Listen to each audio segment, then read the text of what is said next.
Shalom, and welcome back to Bnei Noach Academy, Thoughts on Life. Please remember to hit the like button, to subscribe, and most importantly, to share this insight and inspiration with friends and family. So a question that has been asked, obviously, during these times, during what the world is going through, quote, do we hate the Arabs? Do we hate these Palestinians, so-called? And here's my answer. And let me share with you a story, an episode from the Talmud. The Talmud tells us about the great sage, Rabbi Meir, who in his neighborhood, there were thugs, some very bad people that used to make his life miserable to the point that he couldn't study, he couldn't function. So he prayed that God kill them, that God take him away, that they disappear. Well, his wife, when she got wind of this, she said to him, I don't understand you. If you're praying to God, why don't you pray instead? Not that they should die, not that they should get hurt, but rather that they should stop being wicked. And she quoted the verse from Psalm chapter 104, verse 35. The verse reads, Yitamu chatayim min haaretz u'reshaim od einam, which most translated contextually to mean that may the sinners be eradicated from the earth and there will no more be any wicked.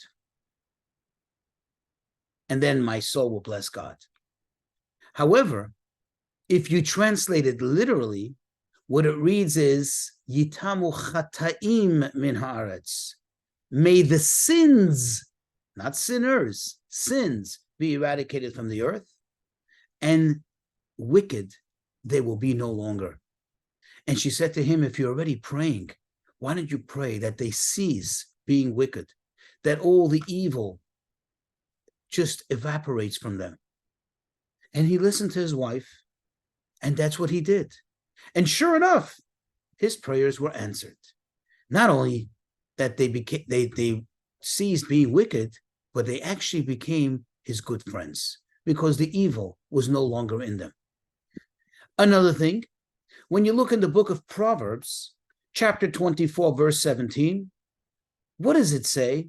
Benefol oyivcha al tismach. Rejoice not when your enemy falls, and let not your heart be glad when he stumbles, because God doesn't like that. You see, we don't rejoice in seeing the pain of the enemy. Yes, make no mistake. Like a smart man once told me, do not confuse kindness with weakness. We're not allowed to be weak. We're supposed to be kind. We're supposed to be decent, humane. But at the same time, not only we shouldn't be weak, we're not allowed to be weak. In fact, this concept, this idea of self-defense is not only a green light that the Torah gives, it's actually an obligation. In other words, when one sees a threat to their life or to others' lives, you're actually not only allowed to defend yourself, you are obligated to defend yourself. Moreover, when you see evil, when you see bad, you're obligated to do everything within your power to eradicate it. Thus, do we need to get the job done? Absolutely. But at the same time, do we hate our enemies? Do we glee? Do we rejoice in their downfall? And the actual answer is absolutely not. Now, I know some may think, or some may argue erroneously, that at the end of the day, it's not, quote, the enemy's fault.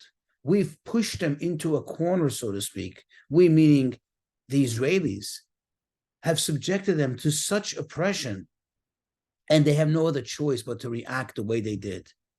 There can't be anything further from the truth. Anybody who knows just a little bit of history, and I'm not asking you to go back thousands of years, nor even hundreds of years, just in the last 100 years or so. What happened in 1929? The pogroms in Hebron, that's in the West Bank, the pogroms in Svat, in the Galil, the pogroms in Jerusalem. How many Jews were killed? Was there a state of Israel then? No. Jews and Arabs were living side by side. Jews were an extreme minority, minding their own business, trying to tend to their own business and, live their lives.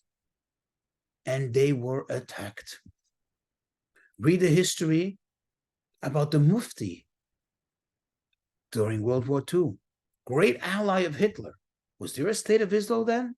Was there any threat to his existence? Did anyone, quote unquote, take his land? The answer is no. Once again, if somebody wants to find a reason to, quote, hate the Jews, they've been finding reasons, or fabricating reasons, I should say, manufacturing reasons for hundreds, in fact, thousands of years. Anything from the expulsion from Spain, the Inquisition, the blood libels, the pogroms, and now this.